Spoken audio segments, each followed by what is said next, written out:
Hey, welcome to another edition of Danny's Hot Takes. Today, I'll be reviewing the Chaos Space Marine Daemonkin Mini codex.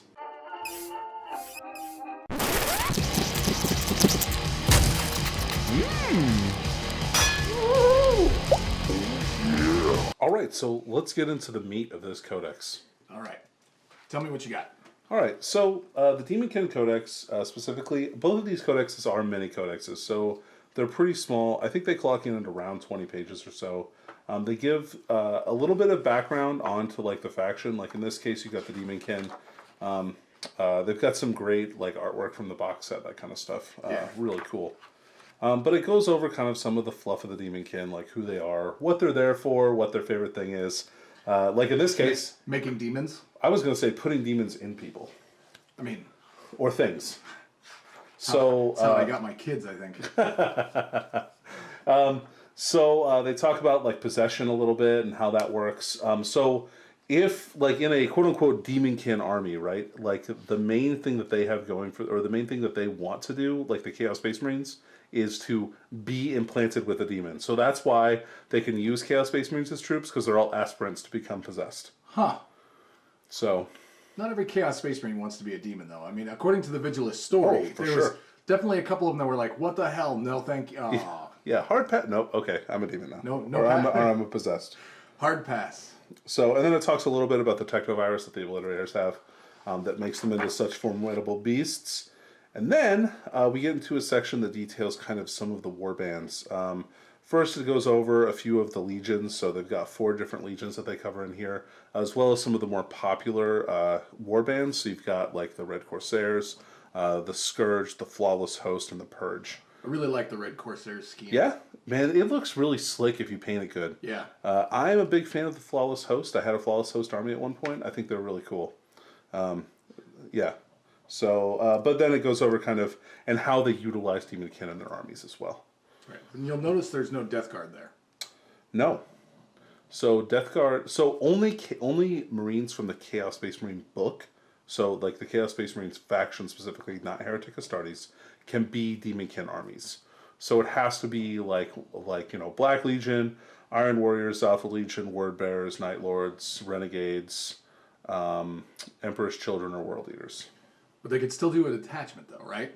Like a separate detachment of Death Guard and Alpha Legion. Sure, absolutely. Just like, I mean, they're like any other Heretic Astartes army. In fact, Daemonkin is more of a misnomer. These are just straight additions to the Chaos Space Marine book. You don't have to play them as like Daemonkin specifically. Okay. So you can just like, these are just additions that you can take in addition to your normal list.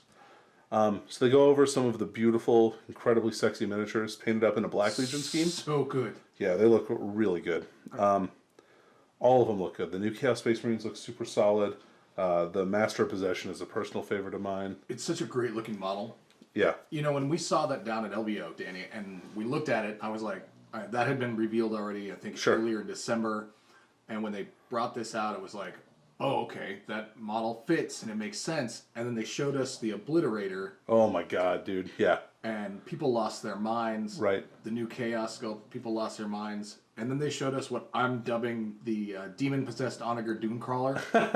Because that's what it looks like to me. Kind of. That's what I see when I see it. I could see that. I could see where you're getting that from. And I just was like, well, I want to paint one of those. You know, yeah. Obviously. Same. I also do. And I think it's pretty decent in the rules, too. Actually. Like, or at least it's playable. Let's put it that way. So then we have, after we have that nice little color insert, we have the data sheet. So it kind of goes over like how to utilize these data sheets. And it says, basically these are like additions to the Codex Chaos Space Marines that you can, that like the Obliterator entry is an example. It bypasses what normally is going to show up on the or in like the Codex entry, the data sheet for Obliterators that's in CSM. So doesn't it actually say that it supersedes it? That's what I mean. Yeah, okay. It replaces it. So it replaces it. So these are your new Obliterators. Yep. Now, guys, there's no index Obliterators like... no baby Oblits? No, yeah. So this is what you got now. But man, did you get an upgrade, yeah. I feel like. They didn't just go, well, you can't use that cheap thing anymore. Here, have a nuclear bomb in place of your M1 Garand. Right, right. So, yep, and then it goes over, what the different stats mean, that kind of thing. And then we have the section called the Daemonkin, introducing these guys, and kind of goes over some of their base rules like keywords, Legion, Mark of Chaos. It goes over what Death of the False Emperor means, how demonic ritual works if you want to do summoning, which these guys I think excel at. This is going to be a really interesting phase that maybe will get a lot more play as time goes on. The summoning phase? Well, I mean, it'll be. Well, I mean, it's like a more a right? concept, yeah. That'll be taken. Yeah, no, I could see that completely. I mean, up until now, the only thing I've wanted to save reinforcement / summoning points for was 85 points for an assassin. But yeah, now, as all Imperial players want to now, right? Yeah, but now looking at this, I mean, we each ordered our sets, so we've got those, and we have. I'm going to have chaos now to do stuff with that I don't know what I'm going to do with, but I know that I kind of want to make a small force of this, utilizing just this stuff that's in the box set, and then in the inevitable kits that they'll come out with of the multi-part build your own kit, right? To make what you want your own way. So, and they kind of hinted towards that, like they're going to make like a multi-part like Chaos Space Marine kit. I mean, it seems pretty clear they're going to make a Havoc kit. Based on the model that they previewed during for Abaddon's preview. So and it could be single pose like these guys are, but I would be really surprised if that was the case. Yep. So Death of the False Emperor. It also says like, hey, Thousand Sons and Death Guard players, sorry, but you can't use this stuff as Thousand Sons or Death Guard because their ways of fighting are too unique. Sorry. Totally just going to insert a sad trombone noise there, but I didn't make it in time in my head. I was gonna go wah, wah, wah.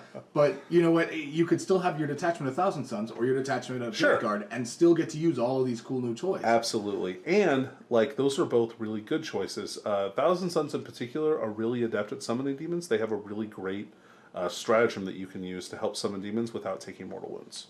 So that might be something that you want to consider. Plus, Tzeentch demons are great to put on the table. They've got shooting, that kind of stuff. But anyway, they would make really great allies for this. Awesome. All right. Now you've kind of sped past my favorite part of this book. Oh, sorry. Reading it. Go back a couple pages for me. Okay, I'm going back. Keep going. Keep going. All right. One more. I think it's at the lore. Actually, at the beginning of the lore for the...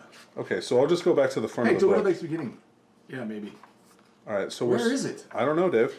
Oh, where's the tiny little? Did you imagine Where's the tiny little walkie guy? All right, we're gonna go looking for Dave's little model here. It's probably in the data sheets. Damn it! Because I'm old. I forgot. It would be really funny if it was on this page. Nope. All right. Yeah, in your face. So we've got a cool helmet. Nope. Where is it? Oh, is it in the other book? Oh, it's in the regular Shadowspear book. Sorry, I wasted your time. Oh Danny. My God, Dave! You better edit this out. I'm not. You know what happens every time we edit stuff, Danny? It never works out. Yeah, that's fair. All right, so moving on. Let's talk about data sheets. So it starts off, HQ Choice, Master of Possession. He's pretty great. He's 80 points. And he is basically a Mastery Level 2 Psyker, so he can cast 2 and Unbind 1. Yeah, I'm sorry. When I say Unbind, I mean Deny the Witch. Deny the Witch, right. Anyway, so he's pretty great. He's got a 4-staff.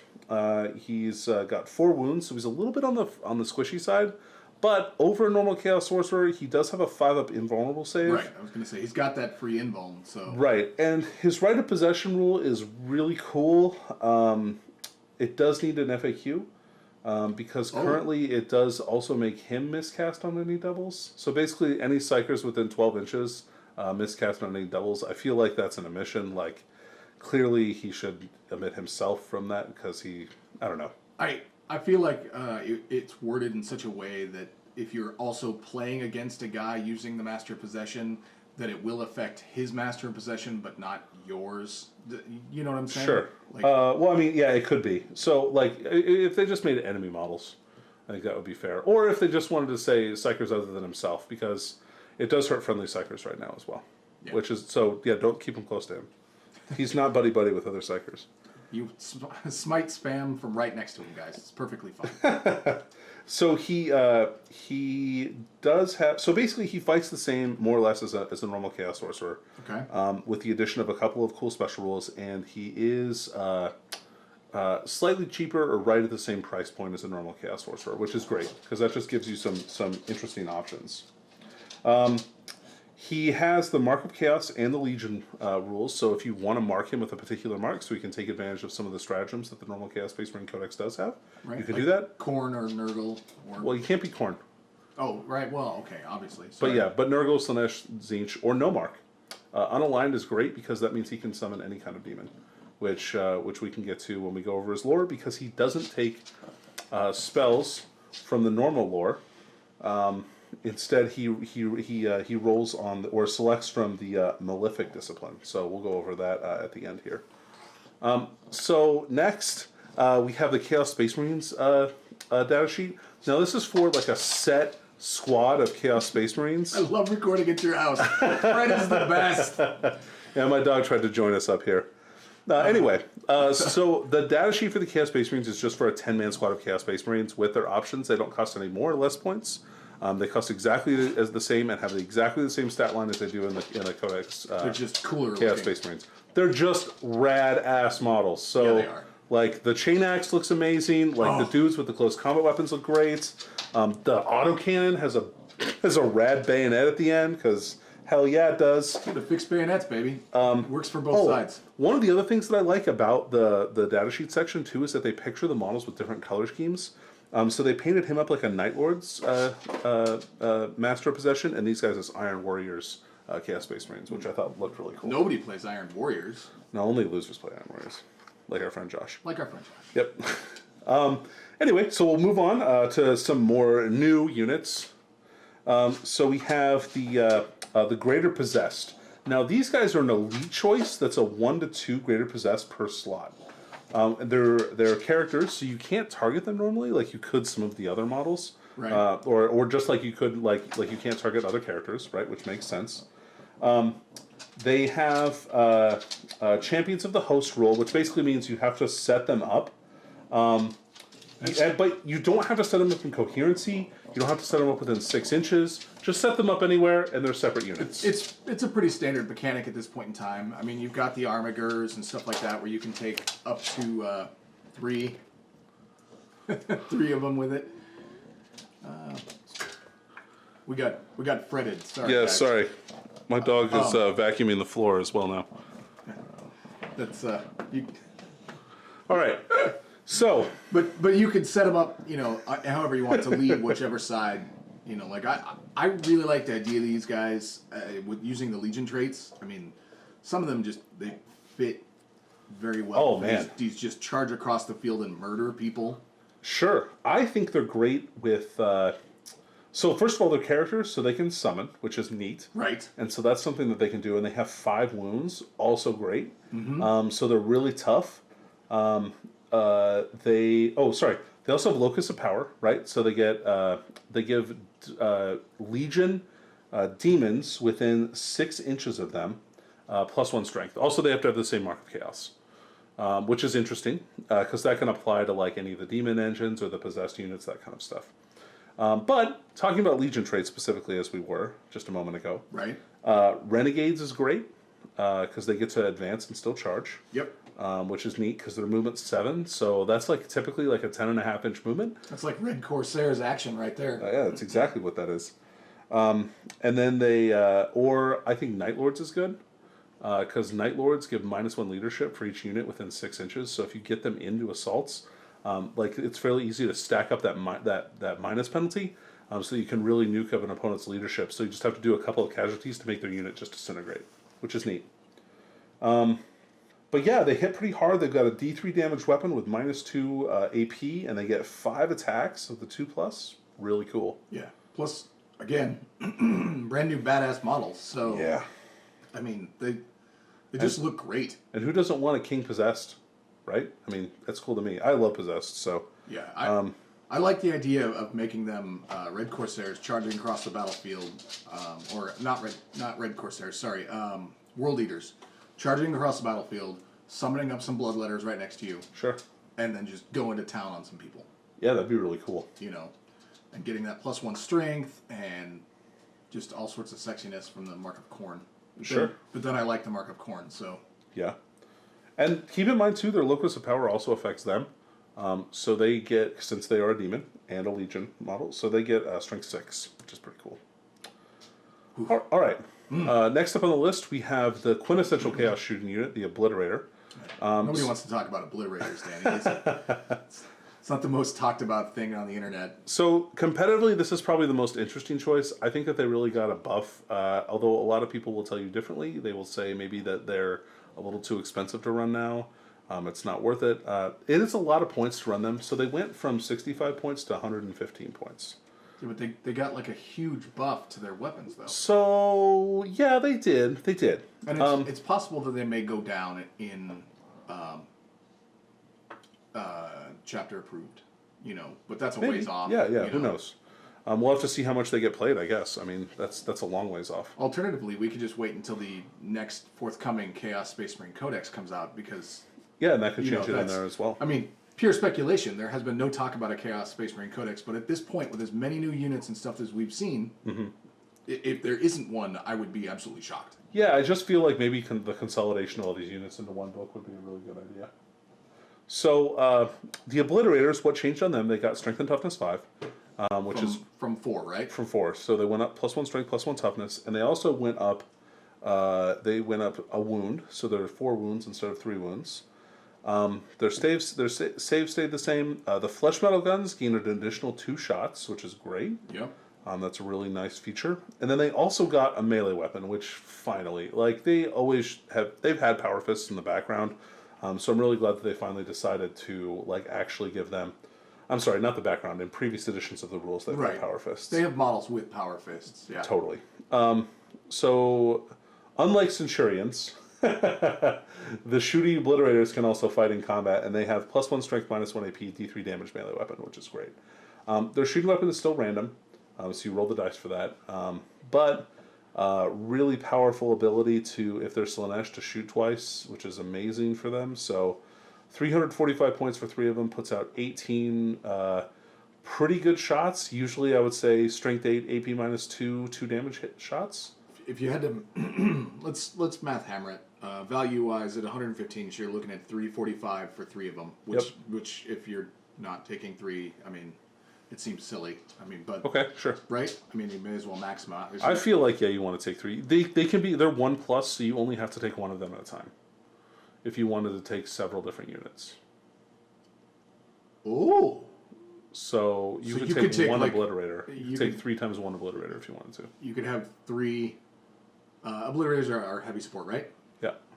From this angle, I can't actually see the. That's correct. symbol. They are. But so you could do a just a Chaos Lord or something, generic HQ choice, and do a Spearhead detachment, right? Yeah.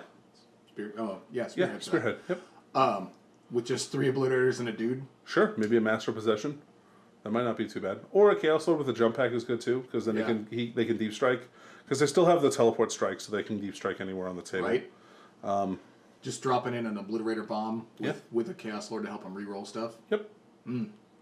That's pretty tasty. That sounds tasty. Yeah, I like that.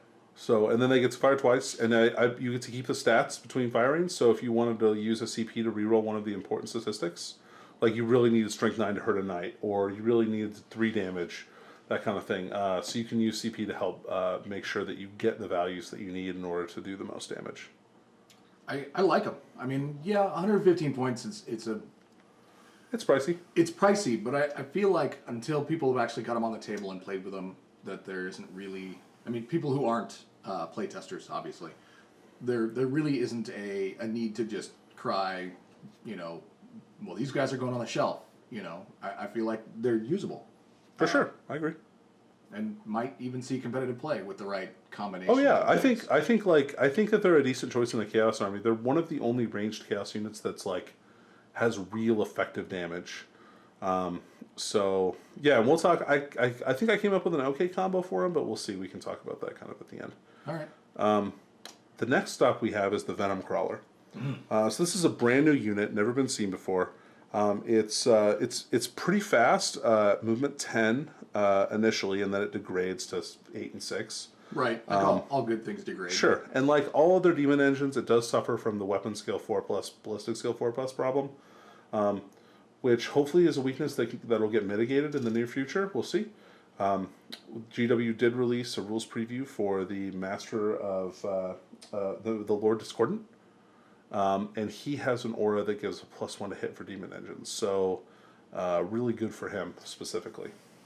Yeah, and just a sexy looking model too. Oh yeah, he's rad. I mean, they're just knocking it out the park with. They have somebody on sculpting staff duty right now who is like, I love chaos, and I'm finally getting my shot. I slugged through making those stupid Primaris dudes, and now I'm going to just make the sexiest looking chaos guys people have ever seen. I mean, they did make all those Death Guard models. Those are pretty sexy. Anyway, that was a different guy. Okay, sure.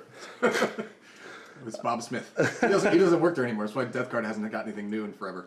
So their strength degrades and their attacks degrade. So they're always hitting on the same, which is fine. That's actually pretty good. Like it would suck if they only ever hit on, or if they hit on 5s or 6s, that would be bad. So their gun is interesting, and most Chaos guns that are like this I find very interesting are it's based on strength. So there's a number of different ways that you can help to buff this strength value. Okay. So they have 2 guns that are assault D3, so they don't have a ton of shots, but they are strength +2. The strength is +2 with a 24. No, 36. That's amazing. That's even better. Yeah. So 36-inch range, assault D3, +2 strength. So they're starting off at an 8, -2 AP D3 damage. So it's a decent gun, right? Yeah, pretty solid. So you can stick a Greater Possess next to them and make them strength 9. You can stick a Herald of Nurgle, if it's Nurgle marked, to make them strength 10. Which is kind of cool. I don't know, maybe. Ugh, that sounds disgusting, actually. Yeah, disgustingly resilient. Sure. Oh no, I wasn't going there. Just in general, disgusting. So then they have 4 attacks with their eviscerating claws, which are +2 strength -3. With 3 flat, which is pretty cool. With 4 attacks is not bad. Right. Especially when you're charging across with a Lord Discordant. Sure. Beside you, just buffing you all the way, right? I want to see 3 of these guys charging across the field with the Lord just leading from the front right with him, and not too far from the front because he doesn't want to get shot yet. But sure. Well, depending on what the statistics are of that model, right? Like if he's a 9-wound model, he's going to be amazing. If he's 10 wounds, then he's going to be tough to use, I think. We'll see what his defensive statistics are, but we'll go into him at the end. Once we see him. Anyway, and then it also gets 2 extra attacks, right? Yeah, 2 extra attacks with its Soul Flare tendrils, which are strength user -2 and 2 flat damage. So again, it's 6 attacks to start with is not bad, really. Like that's feels decent. Pretty murdery. Yeah.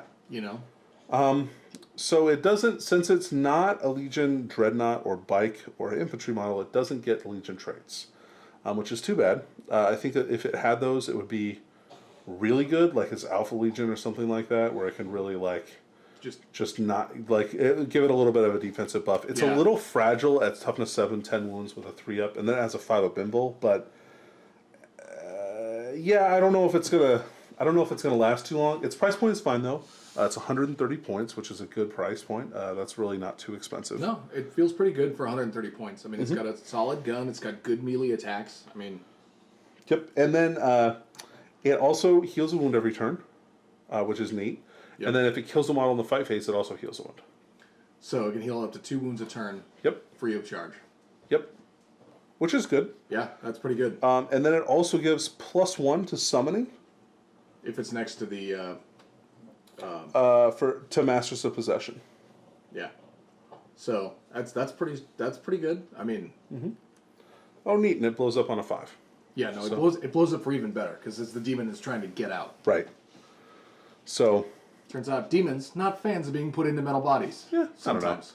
I think that they secretly like it. So anyway, a decent choice. I don't know if it's like top. I don't know if it's competitive, but it's at least fun. I would like to see it in a competitive setting first. Okay, so this page is identical to the CSM book. Yes. Down to the, except for the art at the bottom corner. Yeah, right. Well, I mean the picture, right? Right. Yeah. So you just got your Legion traits, and which is, by the way, is awesome. Yeah, it's neat that they put that in there for people. Yeah, I'm really because glad if they you did don't that. have, like if this is your first foray into Chaos and you want to just kind of play with this, that way you don't need to buy the Codex Chaos Space Marines. Although you probably want to for the stratagems. Probably towards the end, but I mean, this at least gives you the opportunity to try out a couple different Legion traits. Yeah. With your guys, you know, and see what fits with you and what makes you tick. For sure. Yeah, agree. So. And then we get to the Malefic Discipline and the Warlord traits. So the Malefic Discipline, previous editions, the Malefic powers were based on summoning more demons to the table. So these are a little bit different than they used to be, but they kind of have some of the same spin as some of the other powers from previous editions, which is great. I like the callback to those. So Incursion is a really cool power. It casts on a 7, and it lets you immediately make a demonic summoning. So this is really neat in that normally if you want to summon models through the summoning ability, you have to stand still during the movement phase and summon. You can't move. This lets you move in the movement phase and then summon via Incursion, which is really cool. It helps you to get up the board a lot faster. Will this afford you the ability to summon twice in a turn? Absolutely. So you could also use it for that, or maybe even 3 times, because the Demon Codex does have a stratagem that lets you summon an additional time. It seems like a lot of demons suddenly popping up on the table. Absolutely. Okay. Which is great. And it lets you roll 4 dice instead of 3, and you don't suffer perils or mortal wounds if you roll doubles, which is great. Yeah. No, it's a solid power if you're going for the summoning. So. Yep, for sure. Then they have Sacrifice. So it allows you to do 2 wounds to a friendly model or a model within 2 inches, or 1 mortal wound. I'm sorry. Casting value 4 within 2 inches. Take a unit, do a mortal wound to them, and then choose a friendly demon model with a Legion keyword. So this is going to have to be a demon engine, greater possessed, a possessed model, that kind of thing. They're going to regain D3 wounds, which is neat. Okay. Or if you do it to a Warpsmith, because he's your buddy, right? Right. Automatic 3 wounds back instead of D3, which is cool. I don't know how useful that is. It's probably okay. I don't know how much the Warpsmith's going to like having that done to him. Well, it's not up to him, I guess, is it? So Mutated Invigoration is the next power. This one, you can select Chaos Spawn, Legion Possessed, or Cult of Destruction. Now, if you read the power, you'll note that the Chaos Spawn is not linked to a particular Legion. So if you wanted to use this, say, on like Thousand Sun Chaos Spawn, and then utilize their stratagem, you could definitely do that, and that would make them extra gross. So bypassing the can't be in the same detachment, but can cast on a buddy. Absolutely. Oh, dirty pool. Why can't Chaos play by the rules? So if it's Chaos Possessed, they get to re-roll their mutation that turn. So like whatever their bonus ability is, like re-roll failed wound rolls, that kind of stuff.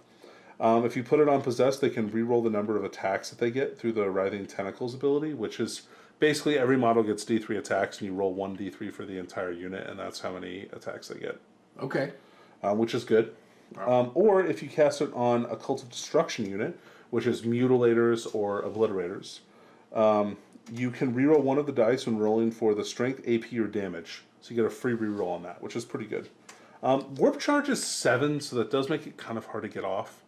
But it's 7 is an average die roll on 2d6. That, sure. I mean, so it's like a 60% chance to get off, which is okay, but not great. Like, I don't know. Like, having a 40% chance of failure is really risky to me. But, you know, hey, you're a Chaos player, you live on the edge. Yeah. Go for it, man. Mm-hmm. So Possession is an interesting psychic power. So what this does is you target the model that gets it. So in the future, if they release other models that can use Malefic, like they can do other models other than the Master of Possession. But it adds their armor penetration is improved by 2, which is cool because that makes us 4 staff AP -3, which is super solid. And anytime they destroy an enemy character, you can replace it with a Chaos Spawn. If they kill an Astartes or a Heretic Astartes character, then you can replace it with a Greater Possessed. Damn. So it's neat in those two features. However, you are going to have to pay reserve points for that. So that is one thing to keep in mind. Okay. So unless the sees a fact or something like that that says you don't, which would be fine. Either way would be good. And then finally, it also, if you destroy a vehicle with him, the vehicle automatically explodes and he's immune to the result, which is kind of cool. Just Michael Bay's it. Cool guys don't look Right. back. Exactly. Just boom, boom. Just boom. like throws his staff through it and then walks away and the whole thing explodes. Sure. Nice.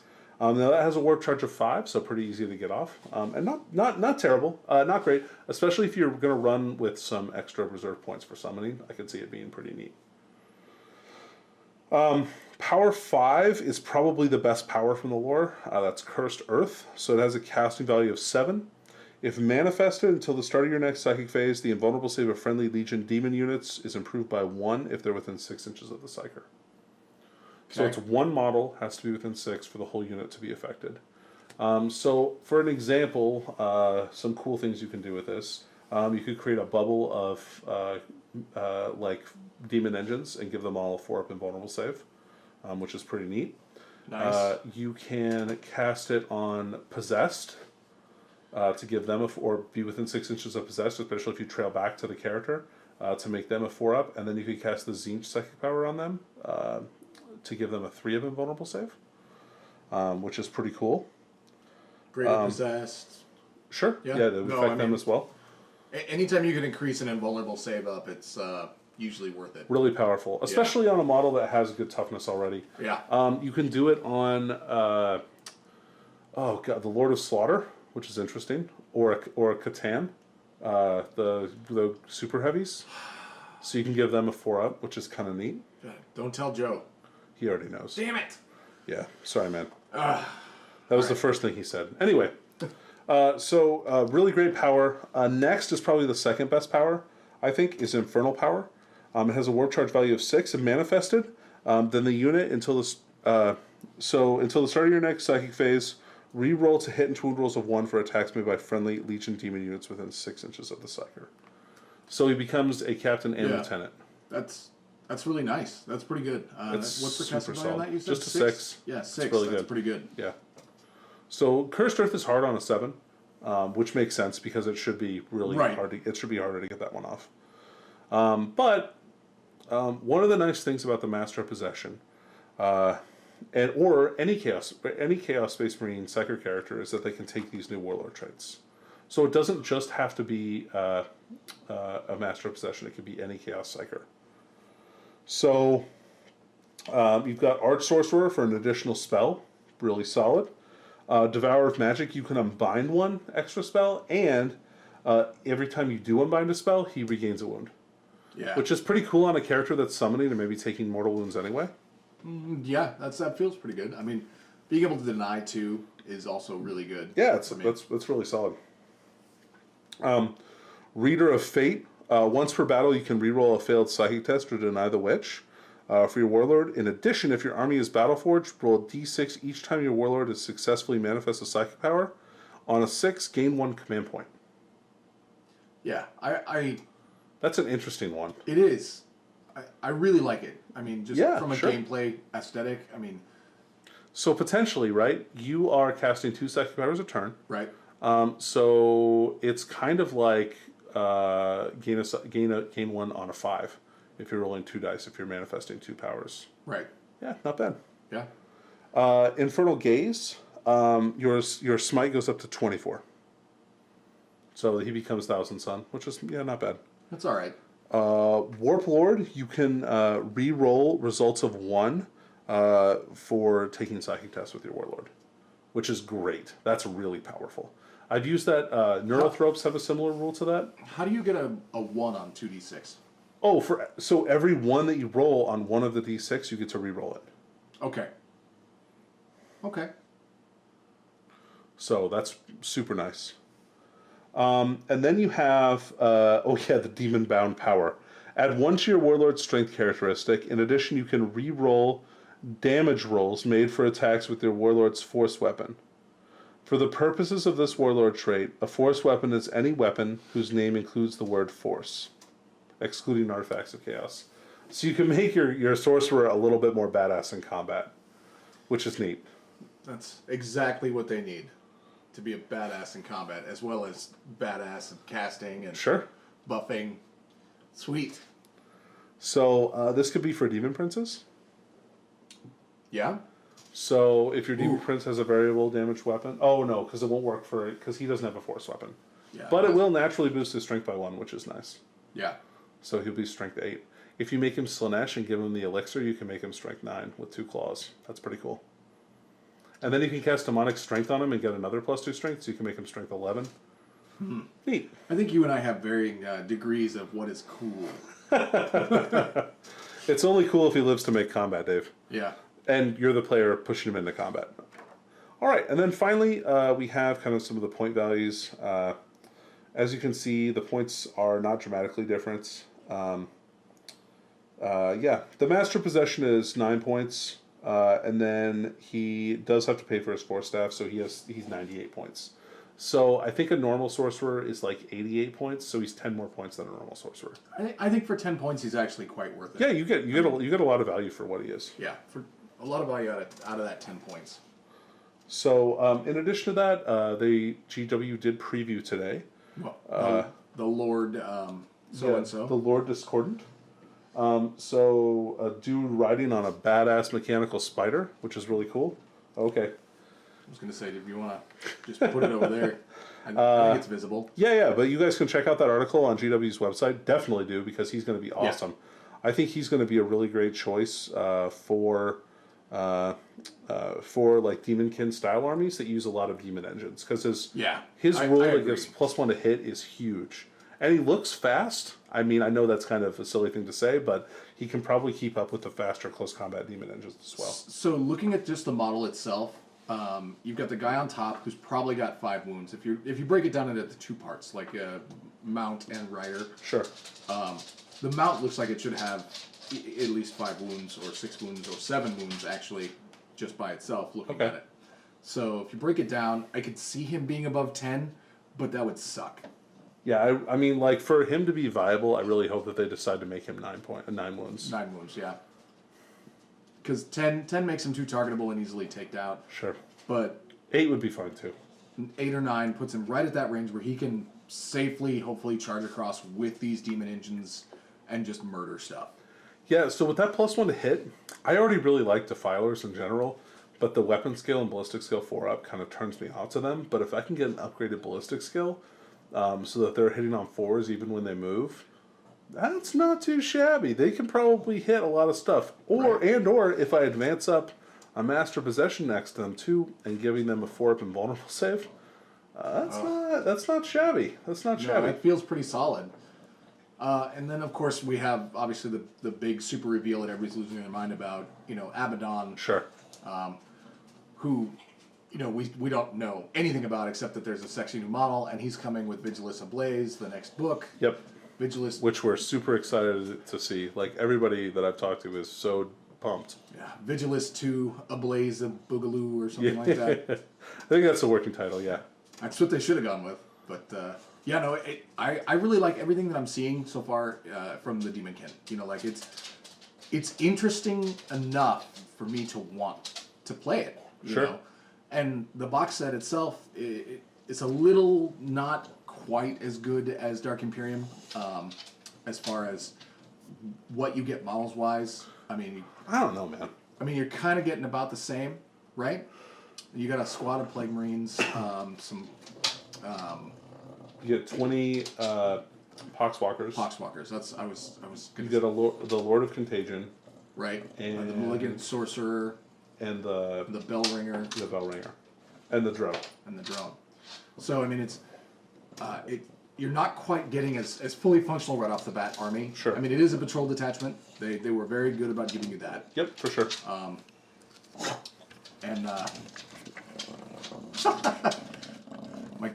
Anyway, so we'll cut it there, as apparently Fred has decided that the tripod is now edible. Danny, I don't know why you adopted this Termagant. This snarling beast. Yeah. Okay, cool. I've been Dave, and this of course has And he's Fred, and I'm Danny. Yeah, and he's Danny. And if you like this and you want to see more, subscribe to the channel. You can follow us on YouTube. Yep. If you want to support Facebook. us, yeah, on Facebook too. We're closing in on 600 likes on Facebook. Look at us. If we could get to 666 by the time Abaddon drops, Oh man. I'm gonna give away an Abaddon. Actually. Oh yeah. Hey. Yeah. But nobody's gonna watch past the part where we close the books, so nobody's gonna know that but us. We also have a Patreon. We don't require anybody subscribe to it or support it, but if you like this and you want to support us, by all means go ahead. Yeah, feel free. We did release. We'll drink a Four Loko in your honor. Yeah, we promise. We did release a Four Loko video for all of our Patreon subscribers, and it went over really well. I guess is the best way to describe it. Not the Four Loko. Except for my stomach, yeah. No. But yeah, I've been Dave. This is Danny, and as always, Fred. I guess. Yep. Thanks. Have a good.